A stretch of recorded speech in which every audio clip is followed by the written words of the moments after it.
آپ چھوٹی سی ایگزامپل اپنے گھر کی لے لیں. اولاد اپنے حقوق اپنے پیرنٹس کو بتلاتی ہے لیکن فرائض سے ناشنا ہے. والدین اپنے حقوق بتاتے ہیں لیکن فرائض سے ناشنا ہے. جب بھی یاد رکھیے ہم نے ریاست کی بات ہو یا معاشرے کی بات ہو یا ہماری خانگی زندگی کی بات ہو، جہاں پر حقوق کی ادائیگی ہوگی اس وقت تک جب تک ہم فرائض کی ادائیگی نہیں کریں گے ہم کبھی بھی کامیاب نہیں ہو سکتے. اب ذرا قرآن پاک کی طرف آئیے. قرآن پاک کہتا ہے ان الدین عند اللہ الاسلام. اسلام کا خاصہ رہا ہے کہ اس نے ہر دور کے اندر معاشرے کو افراط و تفریط کا شکار ہونے سے بچایا ہے. رسالت مآب صلی اللہ علیہ وآلہ وسلم کے دور کے اندر اور خلفائے راشدین کا دور اور تابعین و تبع تابعین کا دور اور علماء حق کا دور، انہوں نے ہمیشہ حق بات کی آواز کو بلند کیا ہے اور معاشرے کے اندر جو بگاڑ پیدا ہوتا ہے اس کی فنڈامنٹل جو چیز ہوتی ہے، جو بنیاد ہوتی ہے، وہاں سے پکڑا ہے. رسالت مآب صلی اللہ علیہ وآلہ وسلم کی آپ سیرت طیبہ اٹھا کر دیکھیے. آپ نے معاشرے کو گامزن کرنے کے لیے راہ راست پر اپنی ایڑی چوٹی کا زور لگایا اور صحابہ کرام رضوان اللہ علیہ مجمعین کو تیار کیا اور صحابہ کرام نے پھر آقا کریم علیہ السلام کے دیے ہوئے سیٹ اپ کو عرب پر نہیں بلکہ پوری دنیا پر گامزن کرنے کے لیے ایڑی چوٹی کا زور لگایا اور اس رسالت مآب کے حکم کو نافذ کرنے کے لیے اپنا جان مال ہر چیز قربان کی ہے. اب میں یہ جو افراط و تفریط کی بات کی ہے یہ بات بیان کرنے کے بعد میں آتا ہوں اس چیز پر جو مجھے حکم دیا گیا کہ ہم نے کون سی ایسی غلطیاں کی ہیں جس کی وجہ سے ہماری زندگی میں سکون نہیں ہے، ہمارے معاشرے میں سکون نہیں ہے، سیاست میں سکون نہیں ہے، ریاست میں سکون نہیں ہے، گھروں میں سکون نہیں ہے، میاں بیوی کی زندگی میں سکون نہیں ہے، باپ اور اولاد کی زندگی میں سکون نہیں ہے، ماں اور اولاد کی زندگی میں سکون نہیں ہے. وجہ کیا ہے؟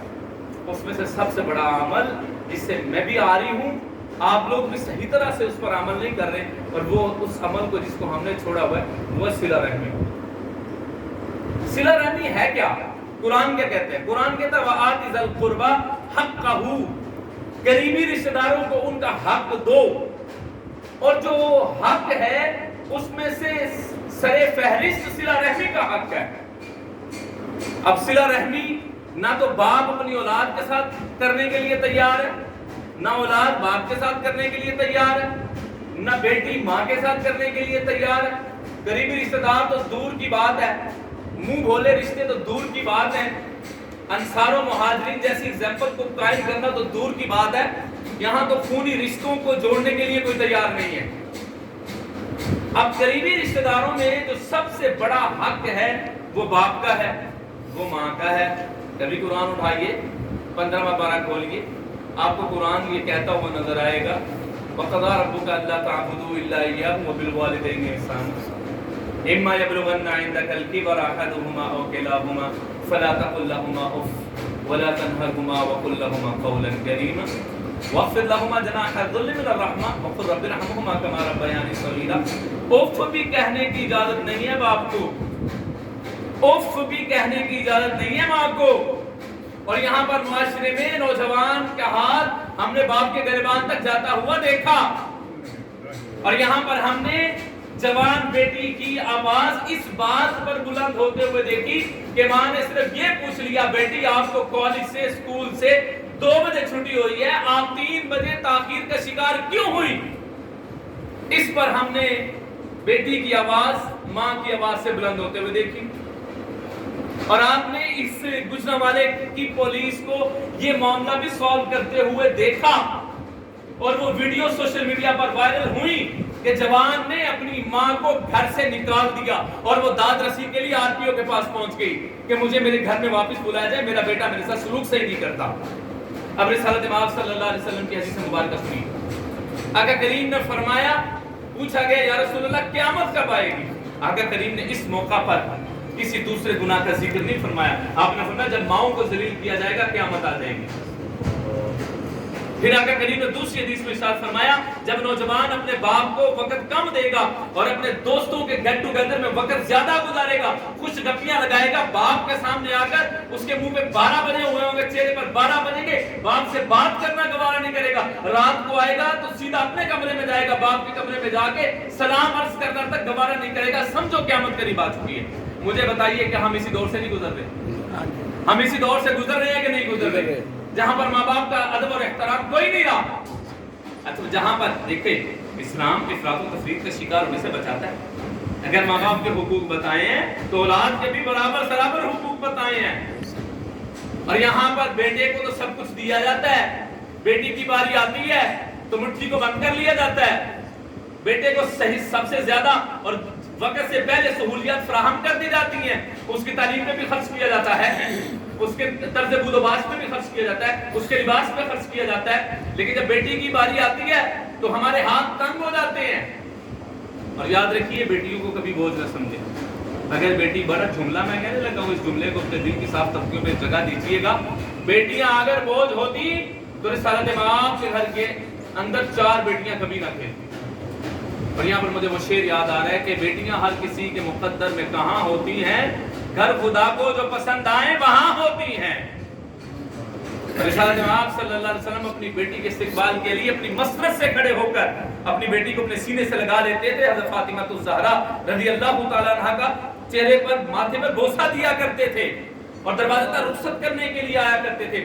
آج کا بھائی اپنی بہن کا حصہ دبانے کے لیے بیٹھا ہوا ہے. یہ عید آ رہی ہے، یہ ہماری بہنیں اور ہماری بیٹیاں یہ 1 کلو سمئیاں اور 1 کلو چاول اور 1 کلو چینی کی بھوکی نہیں ہے. صرف ان کو پیار چاہیے اور وہ ایک آس اور امید لگائے بیٹھی ہیں کہ سال ختم ہونے والا ہے، عید آ رہی ہے، میرا بھائی کب میرے آنگن میں قدم رکھے گا. اور آپ اس کو یقین کریں 1 کلو چینی دیتے ہیں نا، وہ یہ جھولی اٹھا کے نا تو کروڑوں کی دعائیں بھی دیتی ہے اور گھر گھر میں جا کے اپنی عیدی بھی دکھا رہی ہوتی ہے کہ میرا بھائی میرے لیے عیدی لے کر آئے. اپنے وقت میں سے قیمتی وقت میں سے تھوڑا سا وقت صلہ رحمی پر بھی لگائیں، اپنی بہنوں پر اپنا وقت خرچ کریں. ہمیشہ ہاتھ اٹھا کے دعا مانگتی رہتی ہیں بھائیوں کے لیے کہ اللہ میرے بھائی کو رزق دے. آپ اپنی بہن کو گھر سے رخصت کرتے ہوئے 500 روپے دیں نا، وہ اپنے گھر پہنچنے تک دعائیں دیتی رہتی ہے، دعائیں دیتی رہتی ہے، دعائیں دیتی رہتی ہے. اور بہنوں کے ساتھ ویسے بھی پیار کرنا چاہیے کیونکہ ہمیں اپنی ماں کی جھلک نظر آتی ہے. وہ ماں جو ہمیشہ کے لیے قبروں کے سہارے ہو چکی ہے، وہ ہمیشہ کے لیے اس کی جھلک ہمیں نظر آتی ہے. اور ماں تو پھر ماں ہی ہوتی ہے، ماں کا تو متبادل ہے کوئی نہیں. تو صلہ رحمی بہن کے ساتھ بھی برابر، باپ کے ساتھ بھی برابر اور ماں کے ساتھ بھی برابر. اب ماں پر چند جملے عرض کرنے لگا ہوں. دل کی کھڑکیاں، کانوں ہی نہیں دل کی کھڑکیاں کھول کر سنیے گا. ماں ایک ایسی ہستی ہے، مولانا اللہ تعالیٰ نے جنت کے بارے میں یہ فرمایا کہ جنت میں مثل الجنت التي وعد المتقون فيها انہار من ماء غیر آسن وانہار من لبن لم يتغیر طعمه وانہار من خمر لذت للشاربین.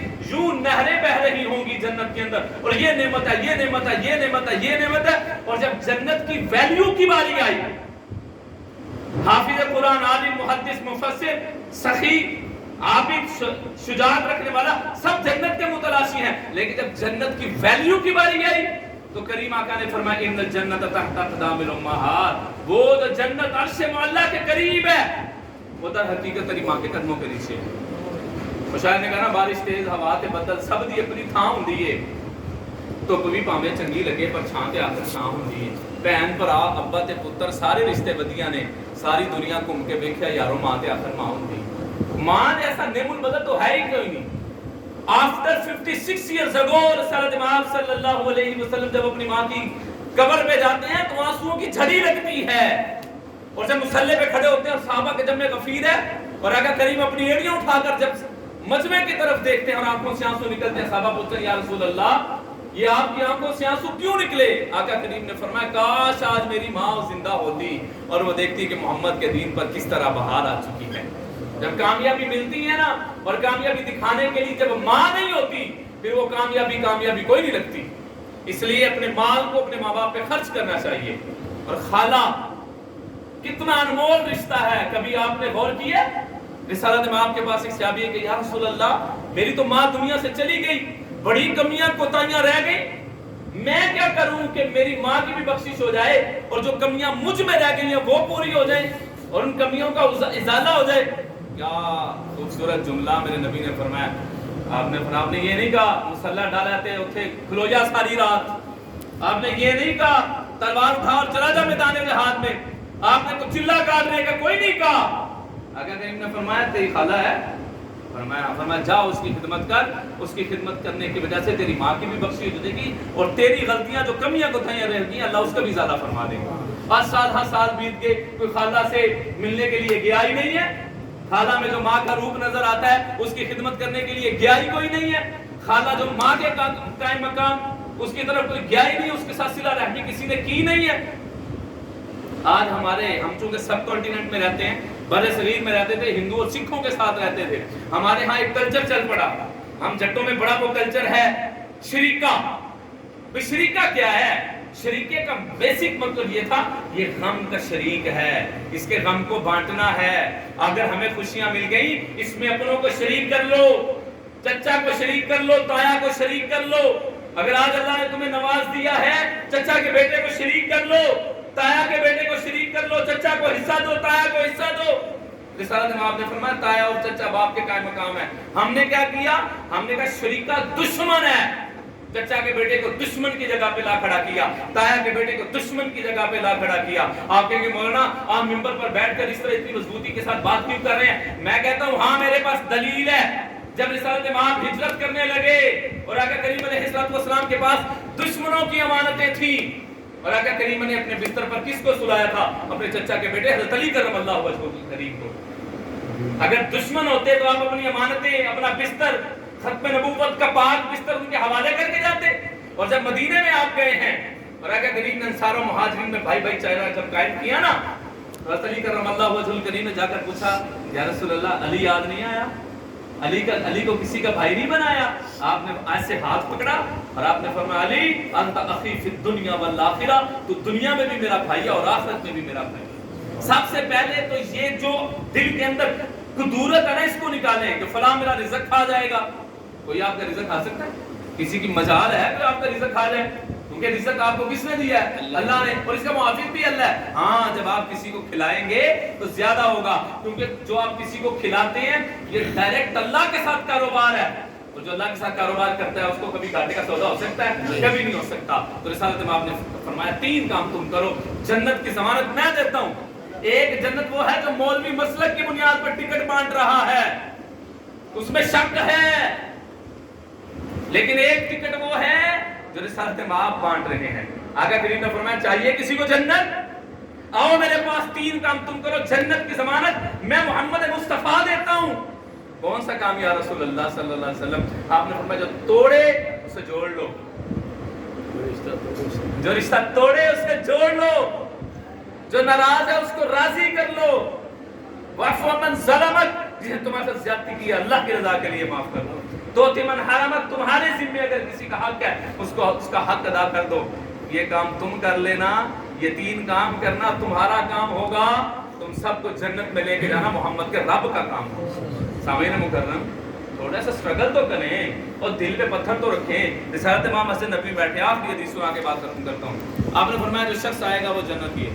تو آپ نے دیکھا ایک بزرگ سے ابھی داخل ہو گئے، پھر اگلے دن آپ نے سیم یہی الفاظ استعمال کیے، آپ نے فرمایا جو شخص آئے گا وہ جنتی ہوگا، پھر وہی صحابی بزرگ صحابی۔ تیسرے دن پھر میرے نبی نے فرمایا جو شخص آئے گا داخل ہوگا وہ جنتی ہوگا، پھر وہی۔ عبداللہ ابن عمر رضی اللہ عنہ کے دل کے اندر خواہش پیدا ہوئی، بابا جی کیڑا ایسا کام کرتے ہیں جی روایت اور رسالت میں آپ کی زبان عالی شان سے 3 دن بشارت ملی۔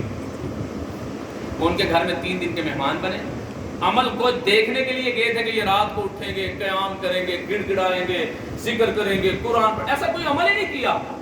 عشاء رسالت میں آپ کے پیچھے آ کے سو گئے، خراٹے مارے، فجر میں رسالت میں آپ کے پیچھے جا کے فجر پڑھی۔ 30 دن انہوں نے کہا بابا جی میں تو دیکھنے کے لیے آیا تھا کہ آپ کون سا ایسا عمل کرتے ہیں جس کی وجہ سے میرے نبی نے 3 مرتبہ آپ کو جنت کی بشارت دی، آپ تو چلتے پھرتے جنتی ہیں، لیکن میں نے آپ کا کوئی ایکسٹرا عمل دیکھا ہی نہیں ہے۔ وہ مسکرائے، آپ نے فرمایا بھتیجے پتہ ہے میں کیا عمل کرتا ہوں؟ فرمایا جی، فرمایا میں کوئی لمبا قیام، کوئی تہجد کے نفل، کوئی گڑ گڑانا کچھ نہیں کرتا، ہاں جب سونے کے لیے بستر پہ آتا ہوں دل کی طرف توجہ کرتا ہوں، جس سے میں ناراض ہوتا ہوں سب کو معاف کر کے سویا کرتا ہوں۔ معاف کرنا کوئی چھوٹا عمل ہے؟ یہ معاف کرنا کس کی صفت ہے؟ اللہ کی۔ معاف کرنا کس کی صفت ہے؟ اللہ کی صفت ہے۔ اور جو بندہ اللہ کی صفت خاصہ جو شرک نہیں ہے، جس سے شرک واجب نہیں آتا، اس صفت کو جب اپنانے کی کوشش کرتا ہے تو اللہ تعالیٰ کی ذات اس کے اندر وہ خاصہ عطا فرما دیتے ہیں، اور قیامت والے دن اللہ کہتے ہیں تو میرے بندوں کو معاف کرتا تھا، جب بندوں کو معاف کرنے کی وجہ سے آج میں تجھے بھی معاف کر دیتا ہوں۔